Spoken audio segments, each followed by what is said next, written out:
may karapatan tayong gastusin ang kanya-kanya nating pera. Lamang ang may alam.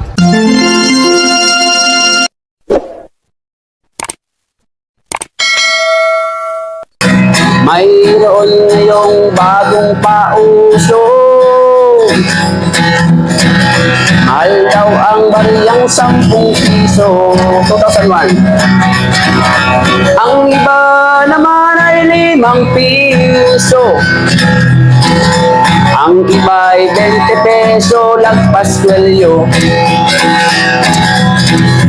Kung sila'y inyong tawagan, chat mo at kahit reply wala man lang. Pagkat ito ang katotohanan, sa usapang barya sila'y walang alam. Magandang panahon po sa inyo, mga kaibigan ko, dito po sa ating channel, More Than Treasures. Kumusta po kayong lahat? Nawa po ay nasa mabuti kayong kalagayan at lagi pong ligtas sa anumang sakit at karamdaman. Sa video po natin ito ay ating bibigyan linaw, bibigyan natin ng komento, hihimay-himayin ang video ni Alan Bartolome na kaya daw niya binibili ang mga common coins ay dahil sarili naman daw niyang pera at may karapatan siyang bilhin ang anuman gusto niyang bilhin. Sa punto pong ito ay mayroong nagtanong, nag-comment kay Alan Bartolome. Ang sabi po ay ganito. Han, bakit mo daw binibili yung mga common coins? Ano daw pong sabi? Alan, bakit mo daw binibili ang mga common coins? So siguro po sa kanyang Facebook page ay may nag-comment bakit daw binibili ni Alan ang mga common coins. Tignan po natin, pakinggan ang sagot ni Alan Bartolome. May sariling pera. May karapatan tayong gastusin ang kanya-kanya nating pera. Ano daw po? Ang sabi ni Alan Bartolome, may karapatan tayong gastusin ang kanya-kanya nating pera. Totoo naman po yan. Totoo naman na may karapatan ang bawat isa sa atin, ikaw at ako, na gastusin ang kanya-kanya nating pera. At wala nga naman po tayong pakialam sa pera niya. Wala din po tayong pakialam sa anumang gusto niyang bilhin o anumang gusto niyang gastusin sapagkat iyan po ay kanyang pera at may karapatan po siyang bilhin o gastusin sa anumang gusto niyang pagkagastusan ang kanyang pera. Pero hindi po yan ang dapat nating madinig sa kanya. Hindi po yan ang gusto nating malaman sa kanya. Sapagkat wala talaga tayong pakialam sa pera niya. Kahit ba limpak-limpak na ang pera niyang kinitay, wala tayong paki sa pera niya. Dahil may pera siya, may pera din naman yung mga nanonood sa kanya. May pera sila, may pera din naman tayo. Ano po? So, pero wala tayong karapatan sa pera ng bawat isa sa atin. Ang ating pinakikialaman dito, mga ka-More Than Treasures, ay yung sinasabi niya sa mga video niya. Ano ba ang sabi niya doon sa video niya? Bibilhin kong lahat ang 20 pesos lagpas kwelyo. Sasaidin kong lahat ang 20 pesos lagpas kwelyo. Dahil kapag nasa akin na at ako na lang ang mayroon nito, tataas na ang value. Ibig sabihin, pag sasaidin niya ang lahat at bibilhin lahat ng 20 pesos lagpas kwelyo, sino man ang mayroon ay sisimutin niya, bibilhin niyang lahat. Wala po siya binanggit doon na ang bibilhan niya lamang ng 20 pesos lagpas kwelyo ay ang lahat ng kanyang followers, ang lahat ng kanyang mapipili sa comment section. Malinaw ang sinabi niya. Yan po yung mga nauna pa niyang video. Ano po? Mga nauna pa niyang video yan. Ang sabi niya, ubusin, sasaidin, bibilhin niyang lahat, ang lahat ng error coins na 20 pesos lagpas kwelyo sapagkat ito ay tataas ang value at pag dumating daw po ang panahon, mabibilang niya din kung ilang piraso ito sapagkat mabibili niya ngang lahat. So malinaw po, wala po kaming pakialam o wala tayong pakialam ano po, sa lahat ng gustong bilhin ni Alan Bartolome.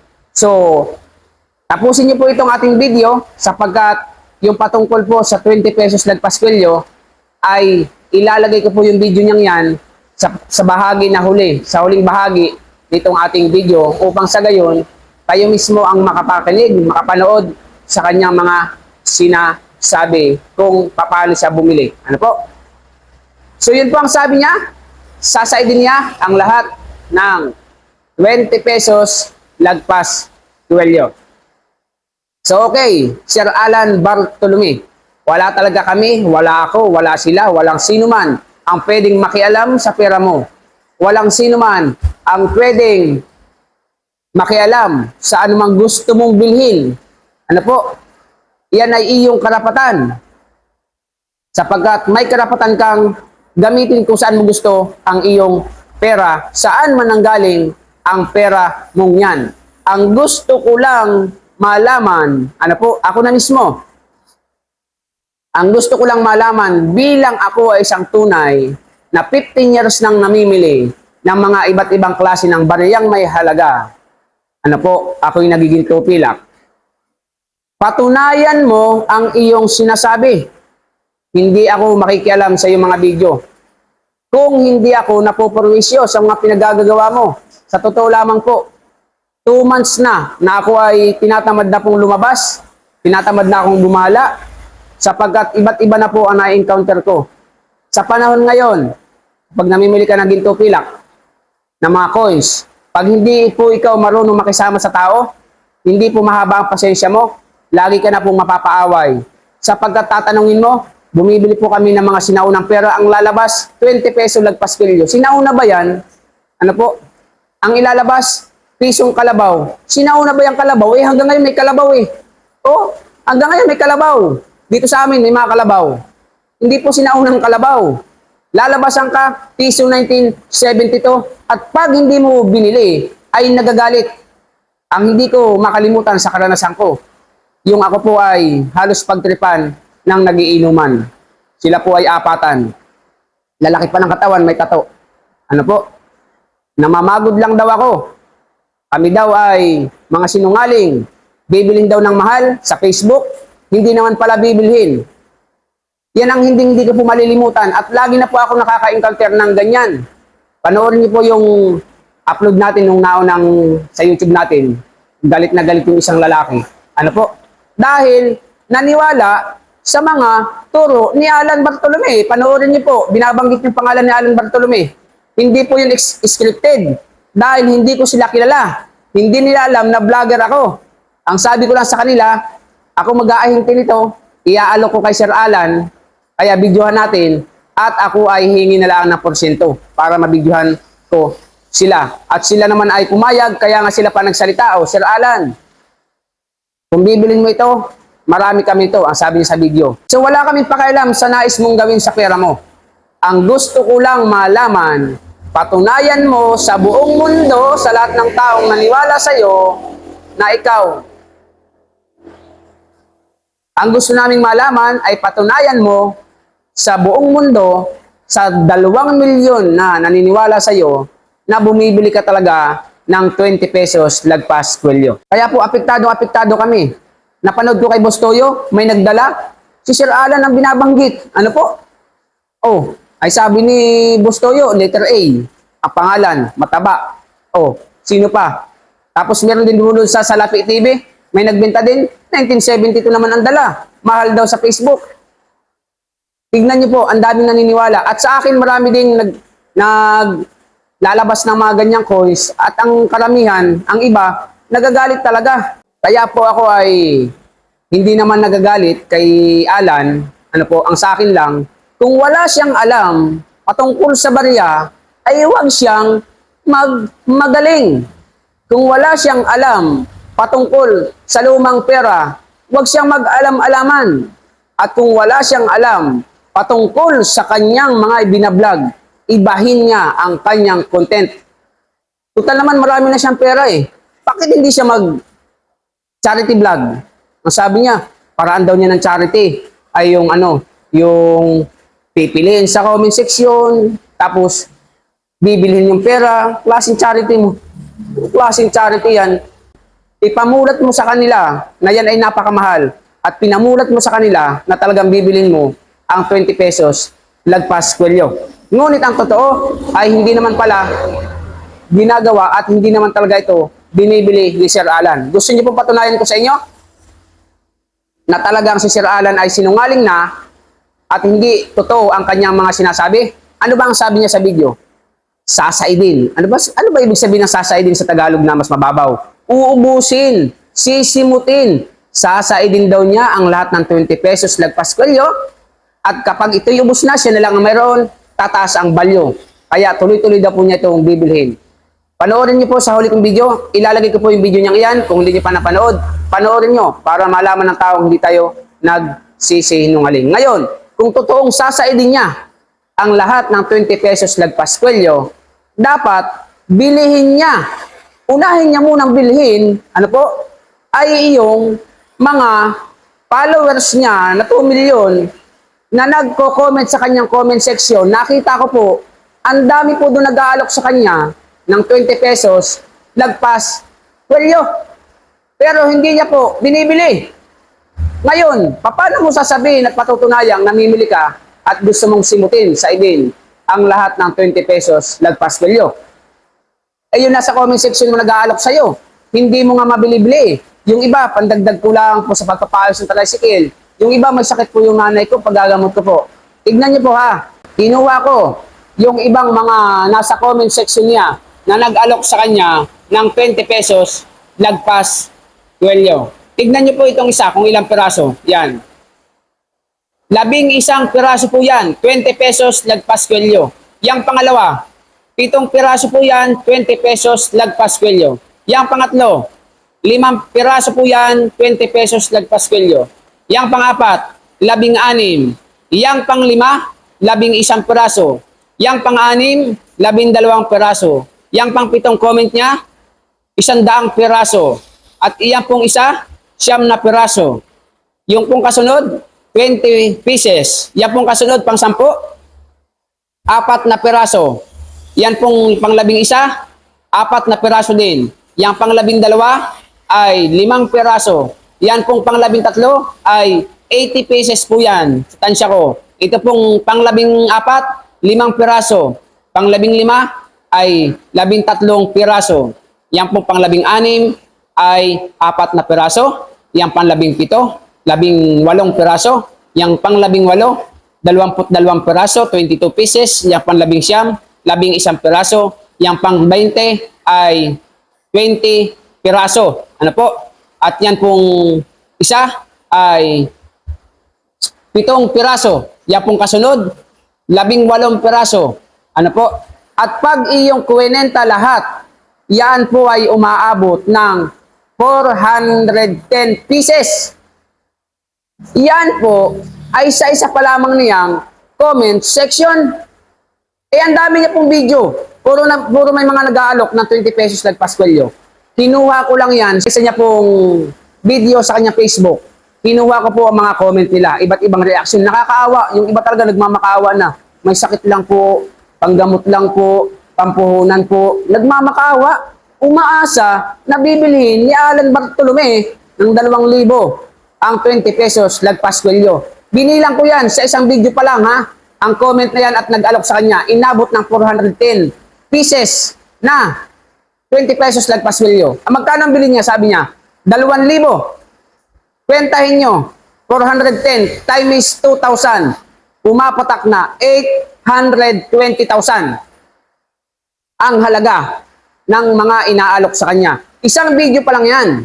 Ngayon, ang sabi mo Alan Bartolome, sasaidin mo ang lahat ng 20 pesos lagpas kwelyo bago ka maghanap sa iba. Yan munang nag-aalok sa'yo sa comment section mo. Hindi yung kung kani-kanino ka nagpapalabas na may minimit up ka, binibili mo. Sandamakmak na yung nasa comment section mo, bilhin mong lahat yan. Bilhin mong lahat yan para matupad yung pangarap mo na sasaidin mo ang lahat ng 20 pesos lagpas kwelyo at pagdating ng henerasyon susunod ay mahal na ito. Kapag hindi mo yan napatunayan, mas sinungaling ka pa sa mga taong sinungaling. Bakit? Kung may nanonood ditong followers si Sir Alan, ano po? 2 million, 2.2 million ang kanyang followers. Dapat patunayan mo sa kanila na totoo kang bumibili ng 20 pesos lagpas kwelyo. Ang sabi mo, sasaidin mo.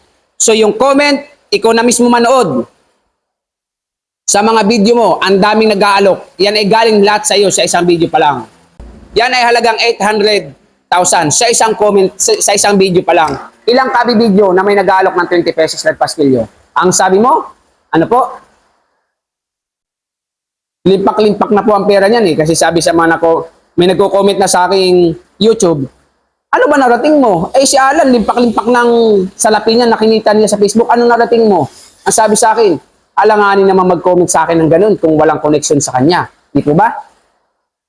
So, ibig sabihin, kung hindi man siya yon, supporter niya. Gumagamit lang ng mga fake account.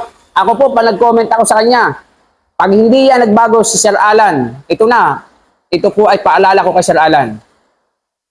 Kapag hindi yan nagbago ng content, papasukin ko ang kanyang Facebook page. Lahat ng kanyang videos, magko-comment ako. Pag sa hindi ka napahiya sa lahat ng iyong mga taga-suporta. Dahil paliliwanag ko sa kanila na hindi ka talaga totoong buyer. Kahit kailan, kahit saan tayo magharap, kaya ko sa iyong patunayan na hindi ka talaga legit na bumibili ng 20 pesos lagpas pilyo dahil malinaw na sinabi mo, sasaidin mo, pero hindi mo mabili yung mga nasa comment section mo. Nagmamakaawa na sa iyo at nag-aalok. Bakit ayaw mong bilhin? Dahil ang totoo, sinungaling ka at wala kang alam sa usapang sinaunang pera.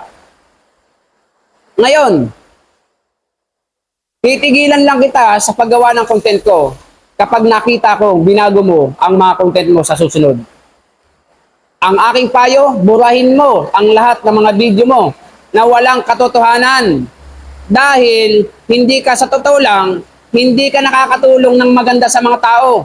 Napapaniwala mo sila sa mga maling katuruan mo at nahahawa sila ng isip mo na nagiging wala talaga silang alam sa mga may halagang barya. Kung gusto niyo pong malaman ang lahat ng mga baryang may halaga, panoorin niyo ang nasa YouTube ko. Doon naka-upload. At kapag meron yan, kahit ilan, ilatag mo sa akin ay bibilin ko basta sa halaga na gusto ko. Ano po? Wag lamang ang lagpas pilyo dahil wala namang error ang utak ko para bumili ng 2,000. Hindi sana ako nakikialam kasi talagang marami na akong pinapanood na ganyang vlogger. Eh kaso, kami ang nasasaktan, kami ang pinuputukan ng mga tao. Bakit? Hindi naman makita yung pagmumukha ni Alan sa kalsada eh. Nagtatago nga yan eh sa mga nagbebenta sa kanya. Ay kami, umiikot kami. Ano po? Yung mga kasamaan ko pang Ginto Pila, kami, Luzon, Visayas, Mindanao, umiikot yan. Kaya kilalang kilala pagmumukha namin. Yan, sisiguraduhin ko kay Alan, hindi niya kayang lumantad sa publiko, hindi niya kayang umikot sa kabayanan. Dahil iiyak yan kapag tinambakan ng mga nagpaspilyong 20 pesos at mga binibili niya ng mahal. So nawa po sa mga nanonood dito, kung nagustuhan niyo ang ating channel, paki-subscribe, paki-hit notification bell upang lagi kayong update sa ating mga video. At kung may katanungan, comment po kayo sa ating comment section, paki-like and share. See you on our next video. Panoorin niyo po ang video ni Sir Alan. So yun mga tol, tuloy-tuloy pa rin tayo no, sa pagbili nung 20 pesos na lagpas yung kwelyo.